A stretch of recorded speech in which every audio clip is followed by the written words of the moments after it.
हमारे यूट्यूब पर आप सभी का स्वागत है। गूगल एक ऐसी कंप्यूटर डेवलप कर रहा है जो अपने आप को खुद प्रोग्राम करके चला सकता है। ये बस एक ऐसी छोटी सी चीज़ है जो आप गूगल के बारे में नहीं जानते हो। ऐसे बहुत सारी चीज़ें जो आप गूगल के बारे में नहीं जानते हो। मैं आज इस वीडियो में आपको टॉप 50 चीज़ बताने वाला जो आप गूगल के बारे में नहीं जानते हो। तो चलिए वीडियो को शुरू करते हो। उससे पहले आप इस पर नए तो इस चैनल को सब्सक्राइब कीजिए, उसके पास में रहने बेल आइकन को दबा लीजिए टेक क्रिएटर और यूट्यूब रिलेटेड वीडियोस को देखते रहने के लिए।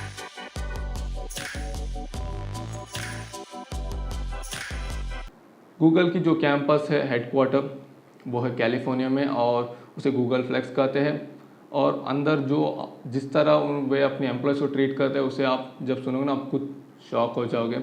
वे ना कितना हो सकता है उतना अपनी एम्प्लॉयज़ को स्ट्रेस रिलीफ रखने की कोशिश करते हैं। नासा के डिज़ाइन जो हाइपरबॉल है उसे उन्होंने क्रिएट किया है वहाँ पर, जिसके कारण से आप छोटा सा नैप लोगे तो उस मिशन के अंदर आप बहुत ज़्यादा रिलैक्स्ड और स्ट्रेस रिलीफ रह जाओगे। और जब टॉप फ्लोर से नीचे फ्लोर के लिए आना है तो उन्होंने एक स्लाइड क्रिएट किया गया, जिसके कारण से आप उस स्लाइड में जब स्लाइड करके नीचे आओगे कुछ सेकंड्स के लिए, जब आप वो करोगे तब आपको कुछ एन्जॉयमेंट फीलिंग मिल जाएगा और आप बहुत ज़्यादा स्ट्रेस रिलीफ हो जाओगे। और उसके बाद जो उनकी ओपन ग्राउंड्स थी उन्होंने एक क्रिएटिव पार्क जैसे बनाया, जिसके कारण से आप बहुत ज़्यादा क्रिएटिव रह जाओगे वहाँ पर जाने के बाद। सारे एम्प्लॉयज़ उनकी जो है और स्ट्रेस रिलीफ भी रहोगे। उसके लिए सबसे बेस्ट एग्जांपल है उनकी जो है डायनो रन गेम, जो क्रोम में पॉपअप हो जाती है जब आपकी इंटरनेट कनेक्शन नहीं होती है। उस बनाने के लिए गूगल इंस्पायर्ड था। उनकी जो कैंपस है उसके अंदर एक टीरेक्स डायनासोर का स्टैच्यू है, जिससे वो इंस्पायर्ड होकर इसे बनाया था। और उनकी जो कैफेटेरिया है उसमें आपको दुनिया भर की सारे डिलीशियस फूड्स जो है मिल जाती है आपकी दुनिया भर की, जिसके कारण से आपके एम्प्लॉयज़ जो है जो चाहे वो खाना खा सकते हैं और उन्हें कोई भी फीस जो है खाना का पे करने का ज़रूरत नहीं है। और उनकी एक रूल्स है कि वो कोई भी एम्प्लॉयज़ को अपनी कैफेटेरिया से 200 स्क्वायर फीट से दूर जाने नहीं छोड़ते, यानी कैंपस के अंदर ही रहना चाहिए। आपको कैंपस के अंदर सब कुछ मिल जाती है। और आपका जब मर जाओगे उसके बाद आपकी जो हाफ सैलरी जो है आपकी फैमिली वालों को दिया जाता है आने वाला 10 साल तक। और उनकी जो एम्प्लॉयज़ को है ना उन्होंने बहुत ज़्यादा क्रिएटिव वे में नेम किया है। यदि आप एक गूगल एम्प्लॉय तो आप गूगलर हो, यदि आप एक नया एप्पलमेंट है तो आप न्यूगलर हो, यदि आप एक्स गूगलर है तो यानी एक्स गूगल एम्प्लॉय तो आपको एक्स गूगलर कहते हैं, और यदि आपका एक पेट है तो उसे ड्यूगलर कहते हैं। ये सारे चीज़ ना गूगल को बहुत ज़्यादा यूनिक बनाए और सबसे ज़्यादा यंग कंपनी है जो बहुत हाइट तक पहुंच चुकी है। बताए तो गूगल नेटफ्लिक्स से भी यंग कंपनी है, पर आज बताए तो one of the most valuable company. Google आसपास में $2 लाख पर मिनट रेवेन्यू आ जाती है। कंपेयर करें तो आईफोन से कम है एप्पल कंपनी से, जो $3 लाख पर मिनट कमाता है। बट $2 लाख पर मिनट इसे इग्नोर नहीं किया जा सकता है। गूगल की जो यूनिक आइडियोलॉजी है इस सब के कारण से वो one of the highest revenue आने वाला कंपनी और उसके साथ साथ वैल्यूएबल कंपनी बन चुका है। और गूगल का जो फॉर्म हुआ जो बना वो भी 1 लाख था। गूगल के जो दो फॉर्मल फाउंडर्स थे यानी जिन्होंने गूगल को स्टार्ट किया, वे दोनों भी बाय लक एक एजुकेशन इंस्टीट्यूट में मिले थे एक साथ, और बाद में चल के उन्होंने एक साथ मिलके गूगल का स्टार्ट किया। जो पहले वाले नाम था बैकरप, इसके लिए भी एक रीज़न था। रीज़न ये था कि जब भी कोई सर्च करता कुछ भी जो इंडेक्स हो जाते थे सर्च इंडेक्स, वहाँ पर जो भी रैंक किया जाता था उसे आपकी बैक लिंक जितना होती है एक वेबसाइट के लिए उससे बेस करके वे जो वेबसाइट्स को रैंक करते थे। ज़्यादा बैक लिंक है तो वो वेबसाइट ज़्यादा इंपॉर्टेंट है और उसे टॉप में रैंक किया जाता था। यदि कम बैक लिंक्स है तो उसे बॉटम में रैंक किया जाता था। दूसरे वर्ड्स में बताए तो जिस वेबसाइट के लिए ज़्यादा रीडायरेक्टेड वेबसाइट्स थे उन वेबसाइट्स को वे टॉप में डालते थे, उससे ज़्यादा इंपॉर्टेंस दे रहे थे। और ऐसे 1 साल की बात उन्होंने अपनी नाम को बदल दिया, बैकरप से उन्होंने बदल दिया गूगल में। गूगल वर्ड को उन्होंने गूगल वर्ड से लिया था, जिसका मीनिंग एक बड़ा सा नंबर, 1 विद 100 ज़ीरोस, 1 के बाद 100 ज़ीरोस आ जाती है, एक बड़ी नंबर। और उनकी आइडियोलॉजी यही था कि वे बैंक ऑफ लिमिटलेस इंफॉर्मेशन हो जाए, जहाँ पर हर कोई इंफॉर्मेशन हो जाए, आप कुछ भी सर्च कर दिया ऐसे इंफॉर्मेशन रह जाएगा। इस आइडियोलॉजी के साथ उन्होंने स्टार्ट किया था। और उसके बाद बात करें तो उनकी जो ऑफिसेस और ये सब कैफेटेरिया सब बात करें तो हमेशा ये लग्जरी हाईटेक नहीं होता था।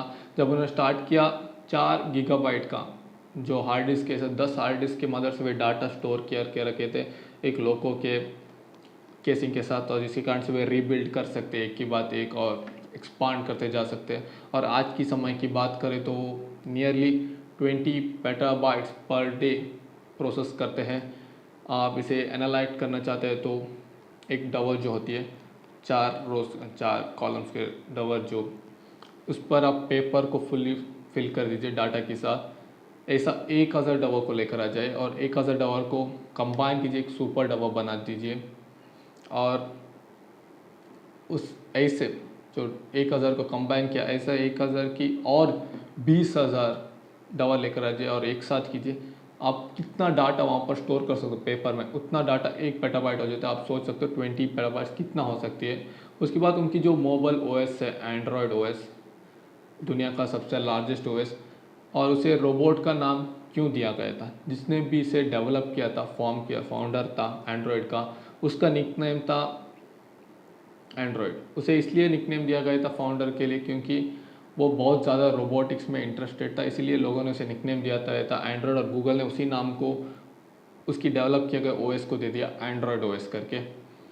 और एंड्रॉयड ओएस का लोगो जो है, जिसने भी डिज़ाइन किया उसे इंस्पिरेशन मिला था मेल्स वॉशरूम का जो लोगो होती है उससे, क्योंकि एंड्रॉयड यानी एक मेल रोबोट, और उन्हें मेल रोबोट बनने रूप में उन्होंने उसी लोगो को ले लिया और थोड़ी सी मॉडिफाई कर दी। और ग्रीन कलर देने का मतलब ये था कि ये हमेशा ग्रो होते रहेगा। हो सकता है कि इन्होंने प्लांट से ऐसी सिमिलैरिटी किया हो, क्योंकि प्लांट ग्रीन होते हैं और हमेशा ग्रो होते रहते हैं, या ग्रीन कलर हमेशा गो का मतलब है सेफ या ग्रो होता रहता, इसलिए उसे लिया होगा ग्रीन कलर। और उसके बाद आ जाती है माइक्रोसॉफ्ट की जो ओएस था मोबाइल के लाया था, वो ज़्यादा चला नहीं था, बताए तो बहुत बड़ी सा एक फेलियर था, बताए तो कंप्लीट फेलियर नहीं था, क्योंकि एंड्रॉयड की जो पेटेंट्स है अभी भी माइक्रोसॉफ्ट के पास है कुछ पेटेंट्स, और गूगल उसे हमेशा पे करता पैसा पेटेंट्स को देने के लिए, क्योंकि इसे कोर्ट के लेकर जाना ये सब करना बड़ी बात है। यदि कंपनी से बता तुम पे कर दो पेटेंट्स के लिए हम ले लेंगे, तो पेटेंट्स के लिए हमेशा पे करती है। पता तो माइक्रोसॉफ्ट हर एक फ़ोन पर आसपास में $5 से $15 तक कमा लेती है पेटेंट्स को देके गूगल को। और उसके बाद पेटेंट्स की बात करें तो गूगल पेटेंट्स बनाने में बहुत ज़्यादा फेवरेट काम है गूगल का, और बहुत ज़्यादा पेटेंट्स बनाते हैं।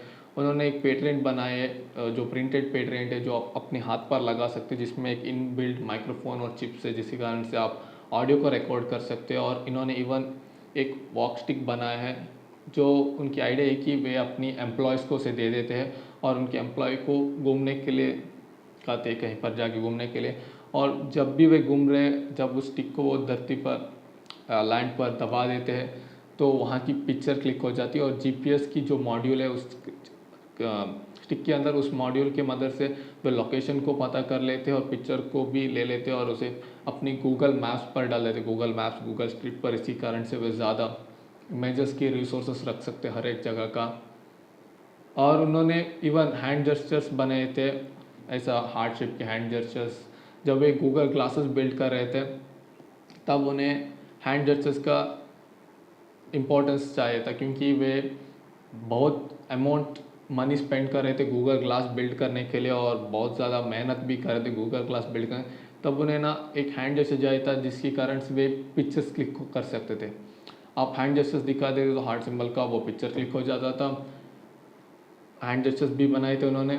आप सभी को पता है कि गूगल अपने एड्स चला के बहुत ज़्यादा पैसा कमाता है, और यदि प्रोडक्ट सेल हो जाए तो और भी ज़्यादा कमा सकते, इसीलिए गूगल ने डिसाइड कि वो अपनी हर एक यूज़र्स का डाटा को कलेक्ट कर लेगा और लोगों के लिए जो ऐड चाहिए वही ऐड पहुंचा देंगे, जिस कारण से प्रोडक्ट जो है ज़्यादा बिकेगा, और प्रोडक्ट बिकेगा तो गूगल ज़्यादा पैसा कमा सकता है और ज़्यादा एड्स भी मिलेगा आने वाले टाइम में।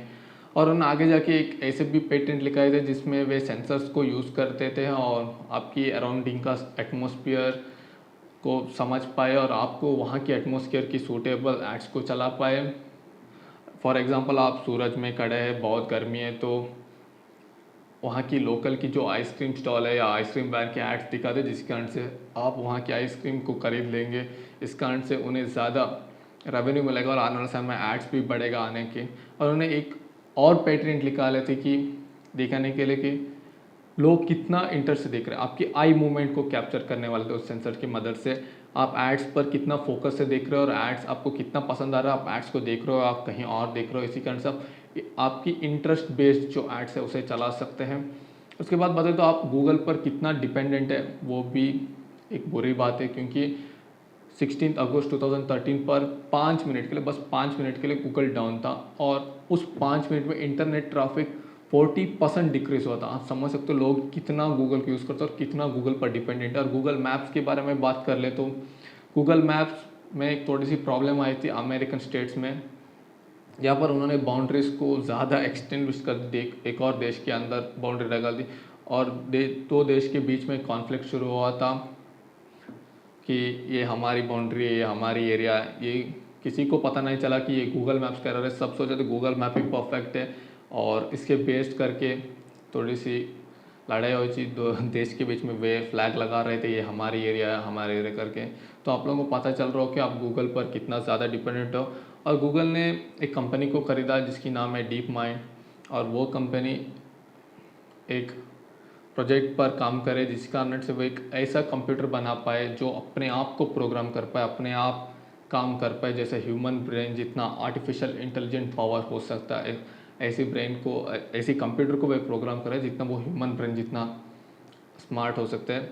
और बात करें तो यही सबसे क्रेजी स्टफ्स नहीं गूगल के बारे में। गूगल एक ऐसा कंपनी जो मज़ा करना पसंद करता है, यानी अपनी यूज़र्स, अपनी एम्प्लॉयज़, उन सबके साथ मजाक करना पसंद करते। गूगल की जो ई-लॉग सर्विसेज है उसकी मदद से वे बहुत सारी चीज़ करते हैं। फॉर एग्जांपल आप गूगल में जाके टाइप करो कि गूगल इन 1998, तो गूगल की 1998 की पेज आ जाएगी, डेमो पेज। आप देख सकते कि उस समय में गूगल कैसा था। और बताए तो हम ज़्यादा रेवोल्यूशन हो चुके हैं, बहुत अच्छा है देखने के लिए आज का गूगल। और यदि आप टैनोस करके सर्च करो गूगल पर तो एक इन्फिनिटी गारलैंड आ जाएगा राइट साइड पर। हाँ, यदि इन्फिनिटी गारलैंड पर क्लिक करो तो आधा पेज गायब हो जाएगा और फिर से क्लिक कर दो तो वो पूरा पेज आ जाएगा। ये उन लोगों के लिए अच्छा है जो मार्वल पिक्चर्स को देखे हैं। यदि मार्वल्स की मूवीज़ को नहीं देखे हैं तो उन्हें पता नहीं होगा कि ये क्या हो रहा, पेज गायब हो रहा, पेज आ रहा है। बताए तो ये सब एक क्रेजी सबसे जो गूगल अपनी कस्टमर्स और अपने एम्प्लॉयज़ के साथ मज़ा करना चाहता है। और इसके साथ साथ गूगल एक डोमाइन नेम को ओन करती है जिसकी नाम है googlesux.com। आपको पता होगा कि ये अच्छी वेबसाइट जैसा नहीं, googlesux.com इसे गूगल खुद ओन करती है, पर ये कोई ई-लॉग का पार्ट नहीं है, पर एक डिफरेंट है। पर बताने के लिए एक थोड़ी सी अजीब है, googlesux.com गूगल खुद ओन करती है। गूगल की जो मेल एड्रेस है उस पर जो डॉट लगाते हैं ना, उसे वो इग्नोर कर देता है। फॉर example.address@gmail.com या example@gmail.com, इन दोनों पर आप जीमेल भेजोगे तो जीमेल एक ही जगह में पहुंच जाएगा। वो उस डॉट को इग्नोर कर देते हैं, वो डॉट को कभी कंसिडर नहीं करता। और उस गूगल मैप्स के बारे में बात करते तो गूगल मैप्स आजकल बहुत ज़्यादा ही डेवलप हो चुका है। आप विजुअली कहीं पर भी विजिट कर सकते हो। बताए तो आप माउंट एवरेस्ट टाइप करोगे या कहीं पर अंडर सी का प्लेसेस को टाइप करोगे तो विजुअली 360 डिग्री का इमेज ले सकते हो, 180 डिग्री का इमेज या नॉर्मल सा इमेज, सारे इमेज को ले सकते हो। आप विजुअली हर एक जगह को विजिट कर सकते हो। और जो टाइमिंग्स का एक्यूरेसी होती है वो भी आजकल बहुत ज़्यादा अच्छा हो चुका है। इसी कारण से आप वहाँ से जाने के लिए, एक और जगह जाने के लिए कितना टाइम पड़ेगा, ये सब एक्यूरेट से पता चल जाती है गूगल मैप्स पर। जो गूगल की ये फन लविंग नेचर है या मजाक करने वाली नेचर, ये हमेशा काम कर लेते, कभी कभी उन पर खुद बैकफायर हो जाती है। एक सबसे अच्छा एग्जांपल है कि 1 अप्रैल 2004 के लिए उन्होंने जीमेल को लॉन्च किया, जहाँ पर उन्होंने बताया कि सारे जो यूज़ करने वाले उन्हें 1 GB का स्टोरेज फ्री में दे देते हैं उनकी सर्वर पर। लोगों ने सोचा कि ये एक प्रैंक है, क्योंकि हर साल अप्रैल 1 के लिए वो हमेशा अप्रैल फुल बना देते थे अपनी सारे एम्प्लॉयज़ और कस्टमर्स के लिए। सोचा कि यही था, पर वो सच था, क्योंकि माइक्रोसॉफ्ट जो उस समय पर मेल सर्विसेज दे रहा था, हॉटमेल सर्विसेज, माइक्रोसॉफ्ट बस 2 MB का आपको स्टोरेज दे रहा था और ये 1 GB लोग ने सोचा एक मजाक था, पर एक सच था। उसके बाद 2007 अप्रैल 1 के लिए पाइथन उनकी कैंपस के अंदर फ्री से घूम रहा है करके उन्होंने सारे एम्प्लॉयज़ को मेल किया। एम्प्लॉयज़ ने उसे ज़्यादा सीरियसली नहीं लिया, पर सच था कि पाइथन कैंपस के अंदर घूम रहा था। क्योंकि वो एक अप्रैल फुल का दिन था, हमेशा कर रहे थे, सोचा कि इस बार भी कर रहे थे। कभी कभी उन पर खुद बैकफायर हो रहे थे और उनकी जो प्रोजेक्ट थी टैंगो प्रोजेक्ट, ये एक फेलियर बन चुका, क्योंकि वो प्रोजेक्ट ईयर से हटता है उस समय पर, क्योंकि उस टाइम पर एक ऐसा प्रोजेक्ट किया गया था कि फ़ोन की सेंसर्स के मदद के आप एक ब्लूप्रिंट निकाल सकते हो सारी एरिया का, आप कहीं पर भी घूम रहे हो। और इससे ना ये आपको चलाना है तो आपको ज़्यादा सेंसर्स लगाना पड़ेगा, और कोई भी मैन्युफैक्चर तैयार नहीं था कि फ़ोन के अंदर वे और ज़्यादा सेंसर्स लगा दे, जिसके कारण से वो एप्लीकेशंस को चला पाए, और उस समय पर उसका कोई यूज़ भी नहीं था। इसीलिए कोई मैन्युफैक्चरर्स उसे सपोर्ट नहीं किया, जिस कारण से वो प्रोजेक्ट भी एक फेलियर रह गया। आज के समय पर उसे ही हम AR कोर के नाम से यूज़ करते हैं, जिससे आप यूज़ करके देख सकते हो। और गूगल का जो हेल्प आउट का नाम से भी एक प्रोजेक्ट था, एक साइट जहाँ पर आप यदि किसी चीज़ पर एक्सपर्ट हो, यदि आप कंप्यूटर फील्ड में एक्सपर्ट हो या IT के फील्ड, कहीं पर कम्युनिकेशन के फील्ड पर एक्सपर्ट हो, तो आप वहाँ पर रजिस्टर करके बता सकते हो कि आप एक्सपर्ट है। किसी को कोई प्रॉब्लम है उनकी घर में, तो वे आपसे वीडियो की मदद से कांटेक्ट कर सकते हो, और आपकी जो टाइम उन्होंने स्पेंड किया आपके साथ, 1 घंटा स्पेंड किया तो 1 घंटा का $10 चार्जेस, $20 चार्जेस ये वे दे देते हैं, और उनकी प्रॉब्लम्स को आप सॉल्व कर सकते हैं। और सबसे अच्छी चीज़ ये है कि गूगल का वो उनकी जो डाटा सेंटर है और उनकी जो पूरी कैंपस है वो पूरी तरह से रिन्यूएबल एनर्जी पर चल रही है। वो कोई भी नॉन रिन्यूएबल एनर्जी को यूज़ नहीं कर रहे, और वे अपने एम्प्लॉयज़ को प्रमोट करते कि वो बाइसिकल को लेकर जाए। बाइसिकल के लिए कोई लॉक कुछ भी नहीं होता, आप जब चाहे कौन सी बाइसिकल लाइन में फर्स्ट है उसे लेकर जाके आप कहीं और जा सकते कैंपस के अंदर। और इसी के कारण से वे साल में लगभग 250 बाइसिकल जो होते हैं उसे को लेते हैं। गूगल के लोगों के बारे में बात करें तो गूगल के लोगो फेयरली फ्यू टाइम्स चेंज हो चुका था उनकी स्टार्टिंग से आज तक।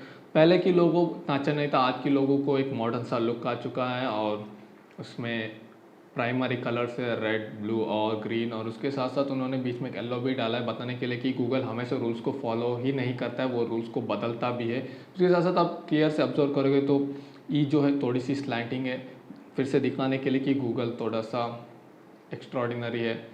उसके साथ साथ उनकी जो कंपनी का टैगलाइन था वो था डू नॉट बी ईवल कुछ साल के लिए, और बाद में उन्होंने थोड़ी सी सेफर साइड ले ली और बता दिए कि डू द राइट थिंग करके उसमें बदल दिया सेफर साइड लेने के लिए। उसके बाद चले जाए तो उनकी स्टार्टिंग जो हुआ था गूगल का स्टार्टिंग जो हुआ था वो एक गैराज में होता, रेंटेड गैराज में, और वहाँ पर से कंपनी का स्टार्टिंग हुआ, वहाँ पर काम किया, और जिसने उस गैराज को रेंट में दे दिया उस गैरेज का ओनर आज का यूट्यूब का CEO बन चुके हैं।